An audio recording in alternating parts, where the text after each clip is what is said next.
se aveste não, que eu vou lhe contar direitinho o que se deu lá pros lados de Barbalha, no sertão do Cariri cearense. Um causo daqueles que o povo mais velho fala baixinho para não acordar o vento. E não pense que é invenção, não, que foi gente de carne e osso que viveu. Pois dizem que às vezes quem morre num vai logo embora, fica por aqui rodando, dando sinal, se despedindo. É o que o povo chama de aviso de morte. Agora, se é verdade ou invenção de bebum de bode, aí já não sei. Mas o que eu sei é que essa história é antiga e boa demais para ficar calada. Pois então, lá pras bandas do sítio São Miguel, perto de Barbalha, morava um cabra arretado de animado chamado Severino da Viola. Era daqueles que não podia ver um forró que já estava no meio batendo palma, tocando zabumba e soltando verso. Tinha um riso largo, desses que até quem não estava rindo acabava se abrindo. Nos festejos de São João, o homem era a alma da festa. Tocava viola, dançava, contava piada e de vez em quando soltava uns causo tão doido que o povo ria até perder o fôlego. Severino era a alegria pura, mas não é que um dia o cabra começou a adoecer. Foi uma dor danada nas costas que subia para os rins e deixava ele fraco, amarelado, sem graça para nada. O povo dizia que era olho gordo, outros jurava que era castigo de ter dançado forró demais sem benzer o corpo. O irmão dele, Antônio, era um cabra trabalhador, mas muito apegado a Severo. Foi visitar o irmão doente e quando voltou, disse para a mulher: "Mulher, o riso do Severino morreu antes dele. Aquilo não é bom sinal, não." E a mulher respondeu: "Homem, deixa de besteira, ele vai melhorar, foi só um quebranto." Mas Antônio sentiu o peito apertado, feito quem pressente coisa ruim. Pois foi numa tarde quente, dessas que o sol parece derreter o chão, que o negócio começou. O sino da igreja bateu para 6 da Ave Maria, aquele som pesado, que ecoa longe e faz até o cachorro calar. O vento parou, as galinhas se ajeitou no poleiro e a lamparina começou a chiar sozinha na cozinha de Antônio. Ele estava sentado, afiando a foice, quando ouviu uma batida seca na porta. Eita, que o homem gelou dos pés à cabeça. "Quem será o cristão nessa hora?" murmurou, coçando o queixo. Abriu devagarinho e lá estava ele, Severino da Viola, parado na porta, com o mesmo chapéu de palha e a viola pendurada. Mas o danado estava branco, branco que nem farinha seca, os olhos apagado, o sorriso murcho. Antônio arregalou o zóio e disse: "Severino, oxente homem, eu pensei que tu tava de cama. Como foi que veio até aqui, vice?" Severino respondeu com a voz rouca, meio arrastada, parecendo vinda do oco da serra: "Vim me despedir, Tonho. Eu precisava lhe ver uma última vez." "Ave Maria, que conversa besta é essa, homem? Vem, entra, toma um cafezinho, come um pedaço de bolo que sobrou da reza." Mas Severo balançou a cabeça devagar, com o olhar longe. "Não dá tempo, Tonho. O caminho me chama, e eu não posso demorar." Antônio tentou segurar o braço do irmão, mas quando botou a mão sentiu um arrepio que foi até o último fio do cabelo. E o pior, o corpo de Severo começou a sumir, foi clareando, clareando, e de repente virou fumaça, sumiu no vento feito neblina de madrugada. Antônio deu um pulo para trás e gritou: "Vixe, Nossa Senhora das Dores, acode esse cristão." Saiu correndo para o meio da estrada, tropeçando nas pedras, gritando que nem um doido. Quando chegou na casa de Severo, o povo já estava tudo reunido. As mulheres chorando, o padre fazendo oração, o sino tocando devagar. E um vizinho disse: "Tonho, o Severino se foi agora há pouco, bem na hora da Ave Maria." Antônio só fez cair de joelhos no chão batido. Os olhos dele encheram d'água e ele murmurou baixinho: "Então era isso. O cabra veio mesmo se despedir." Depois desse dia, o povo do São Miguel nunca mais foi o mesmo. Uns juravam que ouviam a viola de Severino tocar sozinha de noite, perto dos engenhos. Outros diziam que na hora da Ave Maria viam uma sombra passando no terreiro, com chapéu de palha e o som de um acorde longe, triste, mas bonito. E Antônio, toda vez que o sino da igreja toca, ele faz o sinal da cruz e diz: "Se for para me avisar, que venha com calma, que meu coração não aguenta outro susto desse." E eu lhe digo: "Meu compadre, Não ria dessas coisas não, porque no sertão o vento carrega segredo e o sino conversa com as almas. Quem morre às vezes ainda fica, só para dar o último aviso. Agora me diga, se hoje, bem na hora da Ave Maria, baterem na sua porta, você abre?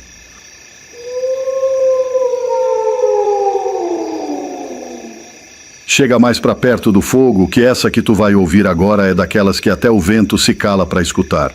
Pois é, esse caso aí, quem me contou foi o Cláudio, um rapaz bom, trabalhador lá de Fortaleza, que se meteu numa enrascada por causa de valentia e falta de respeito com o que ele não entendia. Cláudio era um cabra direito, desses que pegam no batente todo santo dia, lá na fábrica de tecido da Maraponga. Trabalhava quieto, juntando seu dinheirinho. Até que um dia, conheceu uma moça bonita num barzinho, dessas que o homem olha e já sente o coração bater apressado. A danada estudava em Sobral, mas vivia em Fortaleza quando podia, por causa da família. Namoraram um tempo, e quando viu, o rapaz já estava doido por ela. Depois de um ano, decidiu ir conhecer os pais da moça lá em Santa Quitéria. E foi justo aí que começou a história. Ele contou que chegou lá todo animado, festa grande na cidade, carne assando, o povo rindo e o sogro, um homem sabido, de chapéu na cabeça e cara de quem não perde uma peça. Pois não é que o velho resolveu brincar com ele? Disse, então é tu que quer casar com minha princesa? Pois toma aqui o que eu tenho para ti. Cláudio pensou que ia levar chumbo, mas o homem puxou foi uma garrafa de cachaça debaixo da cadeira. Quem entra nessa casa tem que beber comigo, disse o sogro rindo. E o rapaz, para não fazer feio, virou o copo. A turma toda riu animada, só que foi ali, entre um gole e outro, que o sogro começou o causo. Pois escuta, rapaz, aqui em Santa Quitéria tem uma capelinha na estrada, dessas que o povo deixa vela e pano. Quem passa por lá tem que respeitar. Tem que deixar um gole de cachaça, um pedaço de fumo. Agora quem ri, quem zomba, quem diz que não acredita, esse o encosto vai atrás. 7 dias e 7 noites ele não dá sossego. Cláudio riu, achando graça. Disse que era besteira de matuto. A turma caiu na risada, mas o sogro olhou sério e disse, ah, é? Pois vai lá então, cabra. Vai lá agora, tira uma foto da capelinha para provar que é valente. E o danado do Cláudio, já quente de cachaça, topou. Pegou o celular e foi. Lua cheia clareando a estrada, o vento soprando manso, e ele, valente, seguindo o caminho que o povo ensinou. Quando chegou, a capelinha estava lá. Pequenininha, velha, a tinta descascando, velas derretidas, pano amarrado, silêncio no ar. Foi quando ele ouviu atrás de si, boa noite, rapaz. Cláudio jurou que quase caiu para trás.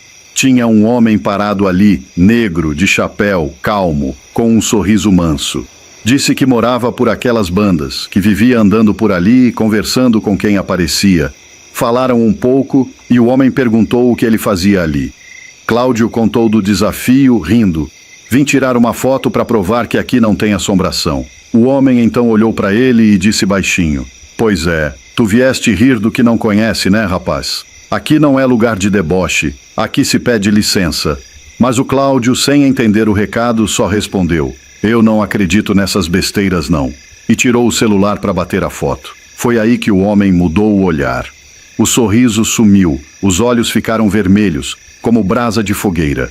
E ele disse com voz grossa que o vento parecia repetir, ninguém sai daqui debochando, rapaz. Cláudio disse que o corpo gelou, o suor escorreu na nuca. Olhou para o lado, o homem sumiu. Mas a voz vinha do mato, da estrada, de dentro da capelinha. Deixa o fumo, deixa a cachaça, ou vai pagar caro. O vento levantou poeira, o celular caiu da mão dele, e o rapaz correu como nunca na vida. Chegou em casa branco, tremendo, o povo sem entender. O sogro só olhou e disse, pois é, agora tu sabe que o respeito nessas bandas não se brinca. E sabe o pior? No outro dia, Cláudio mostrou o celular. A foto tinha saído, sim, mas atrás dele, lá no canto da capelinha, tinha uma sombra de chapéu, olhando direto para a câmera. Desde esse dia, meu filho, ele nunca mais zombou de nada que o povo conta, porque como eu sempre digo, nessas estradas antigas, quem duvida é quem mais vê.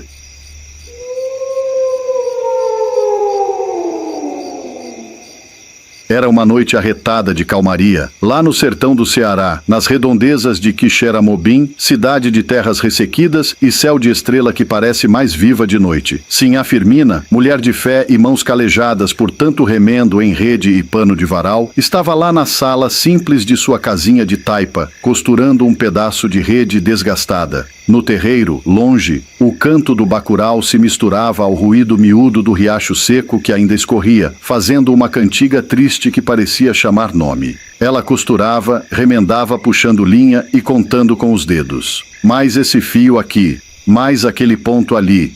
A saudade apertava-lhe o peito, pois seu esposo, Joaquim Benedito, era viajante de cabotagem por essas bandas.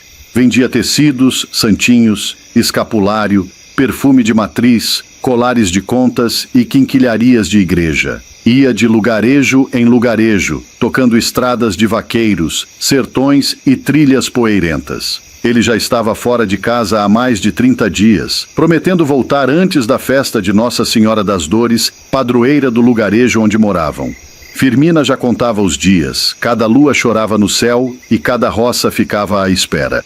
Naquela noite, porém, algo mais além do costume rondou a porta. Enquanto costurava, ouviu de súbito um misterioso toque-toque na porta de madeira, como quem batia com cuidado cauteloso. Ela largou o pano, o dedal, encostou os óculos na testa e disse para si mesma: "Uai, quem há de ser a essa hora?"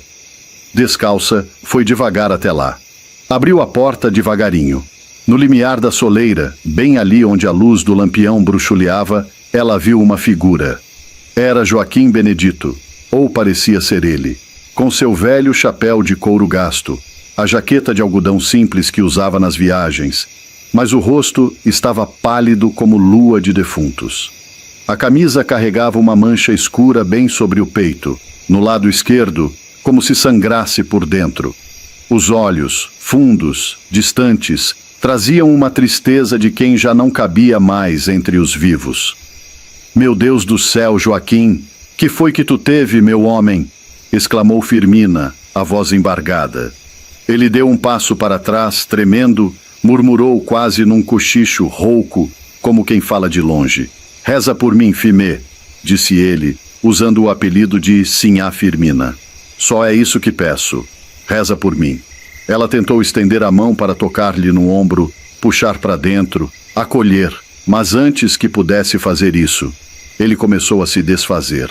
Primeiro um tremeluzir, depois um corpo que esgarçou como neblina, madeixas se desfazendo como fumaça leve, até só restar um fumo tênue no ar. Firmina caiu de joelhos, estatelou-se no chão da soleira, desmaiou. No escuro, se perdeu. Só pela manhã ela voltou à lucidez, com as pálpebras pesadas, mãos frias, o coração ainda a trotar feito cavalo assustado. Quando o sol apareceu no horizonte, ela vestiu o vestido simples, foi ao povoado e ouviu o murmúrio nos cantos. Vice, Joaquim Benedito foi achado morto ontem de madrugada, na estrada de Mombaça para Solonópole, perto do velho engenho abandonado de Baixio Grande. 3 dias depois, um vaqueiro que vinha da feira trouxe a confirmação. Joaquim tinha sido assaltado, cangaceiros ou malfeitores daquelas estradas, e tinha recebido uma punhalada bem no peito esquerdo, onde Firmina tinha visto a mancha escura. Morreu ali, recolhido no chão poeirento, no lugar exato onde seu espectro se apresentou. Desde então, por aquelas bandas do sertão, muita gente conta: "Cuidado ao abrir a porta de noite", ou "Fulano viu seu parente antes de morrer". Firmina, porém, ficou marcada. Diz que nunca mais costurou rede no escuro sem que, por instinto, o fio tremesse e o lampião parecesse não querer acender. Lá para as bandas do sertão, entre os rincões de Caririaçu e Montenebu, morava uma menina chamada Neuza, de 10 anos. Batia o sol forte no céu, as árvores estalavam no vento seco, e sua casa era de taipa, coitados de prego e tábua fina, bem defronte de uma estrada de terra batida, onde carroças, motos e tropeiros passavam de dia e de noite. Seu pai, um homem de roça chamado Zé Manuel, trabalhava mais na lavoura de milho e feijão do que ficava lá dentro. Sua mãe, Maria das Dores, vivia ocupada com as panelas, o varal, os afazeres do terreiro e o cuidado com a casa e com a menina. Não que fossem ricos, longe disso, mas tinham fé, terço na mão, promessa no peito. Pois numa tarde quente, daquelas que arde a pele e sufoca o suspiro, o céu escureceu sem trovão, e viu-se uma nuvem estranha ladeando o oeste. O sino da igreja mais longe soava distante, ecoando como quem vem de longe, e ia se misturando com murmúrios de oração e passos que pareciam compassados. Um cortejo funerário passava em frente à casa de Neuza, devagar, com velas e gente de rostos mudos. Neuza, curiosa e com um pouco daquele medo bom de alma cabreira, encostou-se na fresta da janela. O vento frio, ou vento de outro lado, escorria pela fresta, arrepiando-lhe a pele macia de criança. Por uns momentos ela ficou imóvel, os olhos fixos no caixão que deslizava, no corpo coberto, na sombra dos enlutados. E então, com voz trêmula, fina, chamou: "Mamãe! Mamãe!" Maria das Dores abandonou a colher, largou a caneca de café morno, saiu da cozinha correndo. Chegou junto da menina, viu-a trêmula, branca, o olhar distante. "O que foi, meu amor?" perguntou ela, conturbada. Neuza se voltou devagar, com os olhos brilhando, marejados, estranhamente serenos além dos seus 10 anos. "Mamãe, hoje é meu último dia de vida." Maria das Dores estremeceu, sufocou de susto. "Que lorota é essa?" disse, tentando rir para disfarçar. "Não fique falando meio doido não, menina. Isso é coisa de gente que ficou vendo muito conto de assombração." Mas a menina, com firmeza de gente antiga, insistiu: "Olhe aquele enterro. Eu vou fazer companhia para a moça que vai no caixão. E não escutarei nem o sino das 6 da tarde." O silêncio caiu grosso como a noite que abaixa. Maria das Dores olhou para o caixão que sumia lá adiante, olhou para a menina, quase sem acreditar. Mas Neuza manteve o olhar fixo num ponto que ninguém via. "Tenho certeza, mamãe", falou ela com voz calma. "Hoje não ouço sol e luz, nem o sino das 6. A mãe agonizou entre a fé e o terror. Tentou sacudir a filha. "Desiste dessa bobeira." Mas a menina parecia já presa num destino. Mesmo assim, quando o crepúsculo se anunciava, Neuza pediu: "Mãe, como é meu último dia, faz um bolo de coco, por favor." Maria das Dores ficou meio embaraçada, mas atendeu. Tem mãe que faz até o impossível por filho. Asou o bolo de coco na prensa lenta do forno. O aroma subiu até as telhas, aqueceu a alma da casa. Neuza comeu uma fatia com lentidão, saboreando como quem sabe que aquele pedaço é tudo o que lhe resta de doce. Já passava das 5 horas da tarde, o sol descendo, nebuloso. Neuza brincava no terreiro, às vezes pulava, às vezes ficava olhando o céu. E então, um mugido profundo rasgou o ar, um som de boi bravo, solto, faminto. Era um gado, ou algo mais, que havia escapado de um curral vizinho. Mas não era boi de costume. A sombra escura invadiu o terreiro. O boi enorme apareceu rugindo. Os olhos dele pareciam fundidos em horror, chamuscados de ódio. Sem aviso, foi como raio. Se lançou contra Neuza. A menina nem teve tempo de fugir. O golpe foi rápido, violento. Ela foi arremessada no ar e caiu já sem vida, no chão seco, olhos abertos, silêncio. Maria das Dores correu, gritou, tentou erguer o corpo, chamou: "Deus me livre, Deus me salve", implorou 1000 santos, mas nada trouxe a menina de volta. O boi, como se cumprisse um pacto, ficou imóvel ao lado do corpo, os olhos agora calmos, indiferentes. Parecia cumprido seu papel. Quando o sino da igreja anunciou a Ave Maria, 6 badaladas, Maria das Dores caiu em choque. Naquele instante, ela entendeu. Neuza havia previsto sua própria morte. E fora arrancada deste mundo de modo brutal, impossível, inexplicável. Desde então, em Caririaçu e ali por Montenebo, logo se espalhou o causo.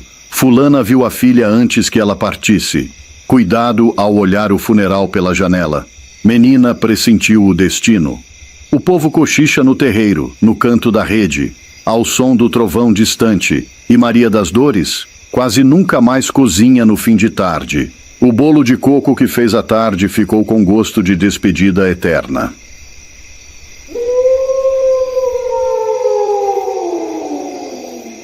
Aqui nessa terra de areia branca, cidade pequena, chão de poeira, gado pastando ao longe e cheiro de milho tostando no fogão de lenha, morava um cabra que o povo conhecia por Zé Nilton do Riacho. Homem alto, corpo largo, fala lenta, presença forte. Daqueles que fazem silêncio quando passam. No mesmo povoado vivia Manuel Bigode de Limoeiro, um cabra impetuoso, rápido nos braços, forte como boi velho, coragem de sobra. E entre esses dois havia uma moça chamada Rosângela, mulata de olhos faiscantes, sorriso que incendiava tronco seco. Já fora paixão de Zé Nilton, mas resolveu ceder ao discurso valente de Manuel. E isso bastou para atiçar chamego e rivalidade no sertão. Numa noite abafada, onde o calor puxa o suor e o vento parece pesado de tanto silêncio, Zé Nilton e Manuel se encontraram na barraca de pinga do sítio do Seu Batista, lugar de prosa, de briga e de risada rouca. Já vinham muitos copos servidos, a garganta seca, o coração nas mãos. Rosângela aparecia no pensamento dos dois como chama viva. Logo o ar ficou soado de matéria pesada, o sangue se agitou. Rapaz, foi quebra-galho demais. Garrafas voaram, copos se estilhaçaram. O chão se encheu de craque e sangue. Gritos voaram feito aves assombradas. Zé Nilton, sangrando no rosto, cuspiu um ribombar de dor. Manuel, bufando, empurrou, avançou, a briga cresceu. Só não deu martírio ali, porque Zé Nilton, com braço já moído, saiu correndo feito cachorro flamejante. Porém, no silêncio que sobra depois da briga, Zé Nilton ficou com o pavio da vingança aceso dentro do peito. No breu da noite, com o pranto no canto da alma, ele pensou: se eu não posso vencer na valentia, farei vencer nas sombras. E foi buscar Dona Jurema Mandingueira, velha de fala sussurrada, conhecida por fazer rezas tortas e ter um pé em orações e outro em mistérios.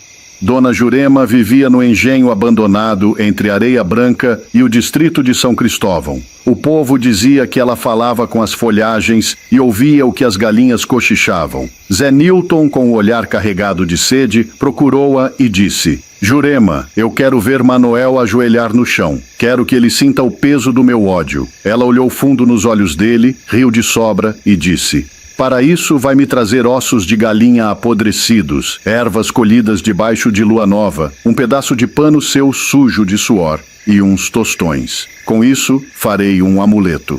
Zé Nilton fez tudo como ordenado. Jurema urdiu o feitiço num pote de barro escuro, soprou rezas estranhas, misturou sangue seco, ervas e restos que ninguém queria tocar. No fim, entregou o amuleto e mandou: enterra isso à meia-noite bem na soleira da porta dele, que nem raiz amarga que sufoca a planta. Zé Nilton assentiu com o orgulho inflamado. Quando a lua se escondeu atrás de nuvens pesadas e só restou o luar brando, ele foi até a casa de Manuel. No escuro, cavou fundo com a enxada, enterrou o amuleto no batente da porta, olhou para cima, sorriu no breu, acreditando que tinha selado o destino. No dia seguinte, a noite se formou pesada. Zé Nilton rondava a casa de Manuel feito caçador sombrio. Algo nele havia mudado. Os olhos fundos, o corpo pesado, a respiração arrastada. Quando Manuel saiu, a briga se reacendeu. Mas não era duelo comum. Era embate de forças ocultas. Zé Nilton deu um chute seco, derrubou Manuel rápido. O povo correu ao quintal para ver o estouro. Manuel cuspia sangue, cambaleava, tentava levantar. Zé Nilton ria feito quem venceu vida inteira. Gritava insultos tortos, chutava os ossos do rival como se fosse destruir raízes antigas. Os estalos dos ossos cortavam o breu da noite. Mas Manuel, gemendo, ainda tinha sombra de força. Muitos ficaram com o coração preso. De repente, com um movimento surdo, ele puxou da cintura um facão reluzente. Com precisão de macumbeiro bem ensaiado, cravou no ventre de Zé Nilton. O grito que saiu era de dor partida, de alma rasgada. Zé Nilton levou o golpe e caiu, morto diante dos olhos da gente que chorava. Manuel, quebrado, apodrecido por chutes e feridas, sobreviveu uns dias, mas sucumbiu. Morreu engasgado em ódio e sangue. No sertão de Areia Branca, o causo correu feito vento quente. Dizem: mexeu com força que não conhece, vai pagar com alma inteira. E até hoje, quem escuta sinos de igreja dobrando no crepúsculo estremece. Pode ser lembrete desse feitiço maldito.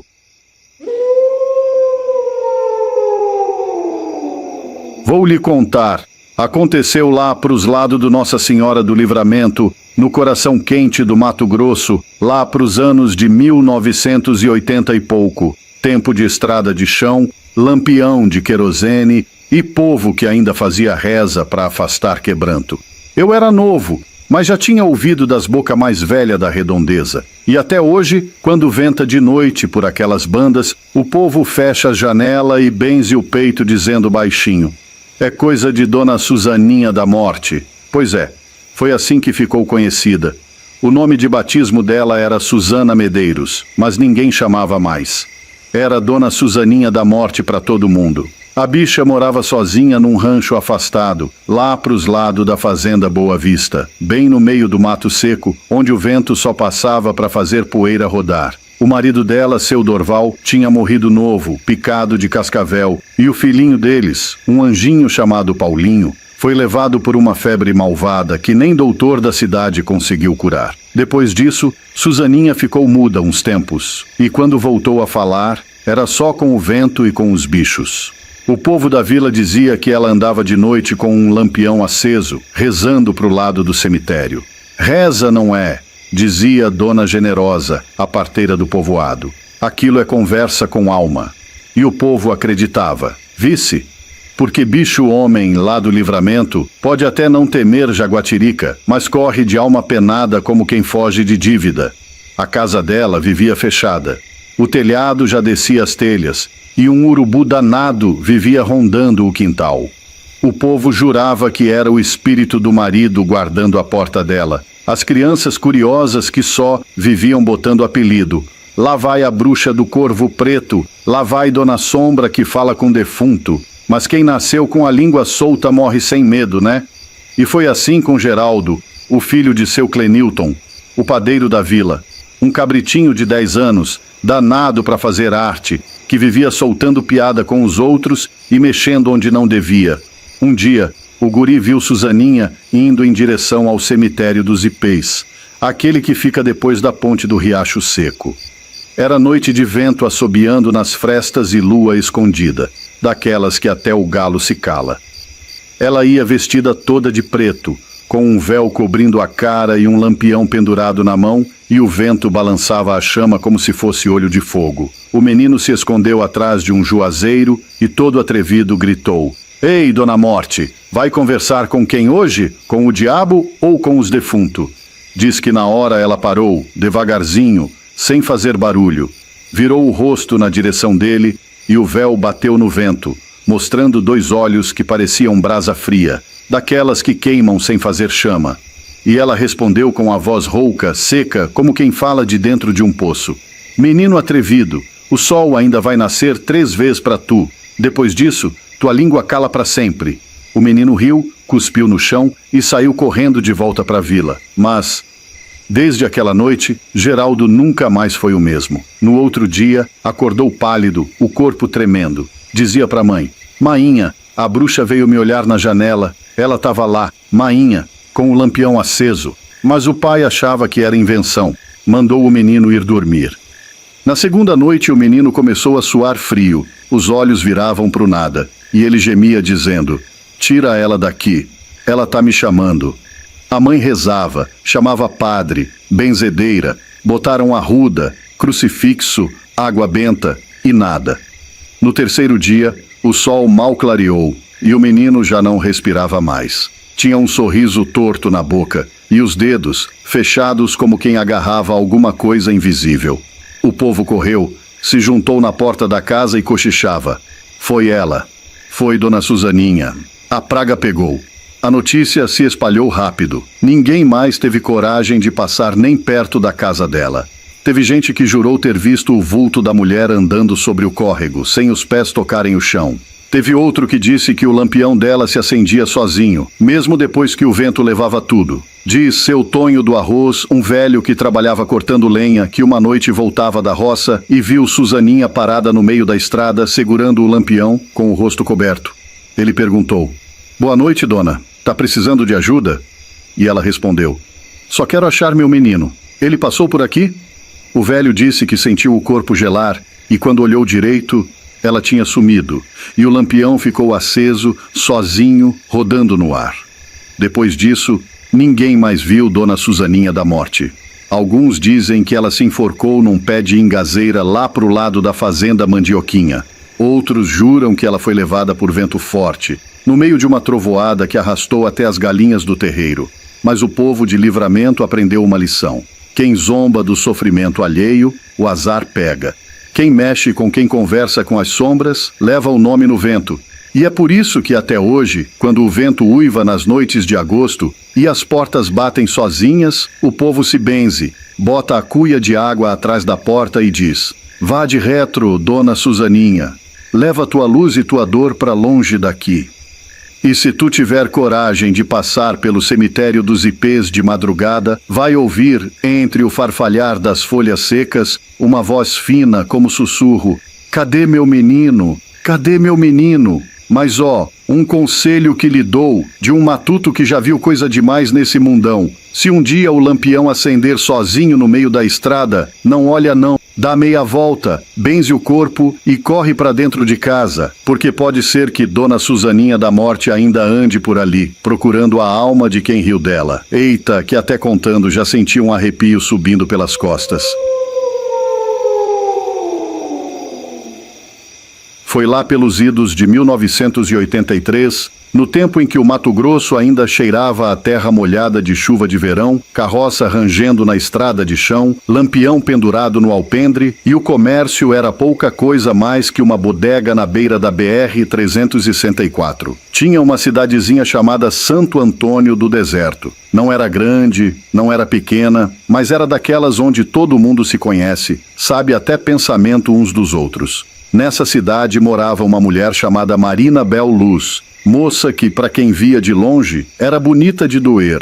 Rosto fino, sorriso torto, olhar que parecia querer roubar segredo de gente. Só que ela tinha uma inquietação no peito. Desejava ardentemente alguém que não podia ter. Esse alguém era Bernardino Bernardo Serra, homem casado, dono de uma venda bem no centro da cidade, na Rua da Palmeira, onde passavam tropeiros, carroceiros, gente de roça, gente de cidade, roupa lavada no tanque, jabuticaba caindo da árvore. A esposa dele se chamava Raquelzinha, moça de palavras suaves, de rezas bonitas, de mão firme na promessa de casamento, de coração bom. Marina Bel Luz via Bernardo vendendo açúcar, café, farinha, rapadura, rosário, vela para defunto. Via ele atender Raquelzinha com gentileza, ouvi-lo rir com os fregueses, e isso doía nela feito cacto que furou a bota. A paixão virou inveja, e a inveja virou coisa ruim, cheia de sombra, que começa à tardezinha e não vai embora com o vento. Marina, moça de cabeça astuta, começou a procurar mandingas e rezas tortas. Lembrava-se de ouvir na feira de gado de uma velha benzedeira chamada Dona Carminha do Juazeiro, que vivia na zona rural, estrada de Vila Rica, MT, perto de roça de soja, de pasto seco, de currais. Dona Carminha conhecia feitiços de amor, feitiços de pragas, de inveja. Dizia que mexer onde não deve era abrir porta para coisa ruim. Marina foi até Dona Carminha, falou baixinho, levou uma camisa de Bernardino que encontrara no varal quando ele foi para a roça. Pensava, ninguém vai notar. Também levou um bode pequeno, pedacinhos de unhas de galinha velha e umas ervas escuras que se colhiam só debaixo de árvore seca numa noite sem lua. E uns cruzeiros de madeira para despistar os santos. A velha mandingueira, com o olhar de quem já viu peste dançar, fez um ritual. Esfregou o sangue do bode na camisa, recitou rezas que o vento devia levar para o diabo, enrolou tudo num pano preto, soprou 3 vezes e entregou a Marina, dizendo: Tu enterra essa camisa bem no centro da encruzilhada que junta 3 estradas, a da roça, a rodovia velha e a que vai para o rio, na hora em que o relógio da igreja marcar meia-noite. E lembra, não olhe para trás, nem hesite, nem ache que isso é brincadeira. Marina assentiu com o peito apertado de desejo, de sede de ser vista. Quando a lua se escondeu atrás de nuvens vorazes, ela foi com a enxada velha, a camisa embrulhada, a alma trêmula. Acabou de enterrar aquele embrulho fedido na encruzilhada. Pisa terra seca, pisa medo, pisa contra o que mãe ensinou. No outro dia, a aura mudou. Raquelzinha amanheceu pálida, com os olhos fundos, o corpo molenga. De tarde começou a murmurar, delirar, dizer que via sombras dançando no canto da sala. O médico dizia: "Não é nada, só febre. Pode ser abafo de estômago." Mas a vizinhança ouvia: "É praga, foi lançada." Bernardino, o homem de venda, começou a perder o sono. Ia à loja de manhã, mas voltava cedo. Dizia que ouvia passos atrás dele na estrada, risadas por baixo de porta de madeira, sussurros no vento. Raquelzinha piorava. O cheiro no quarto, quando fechavam porta, ficava pesado.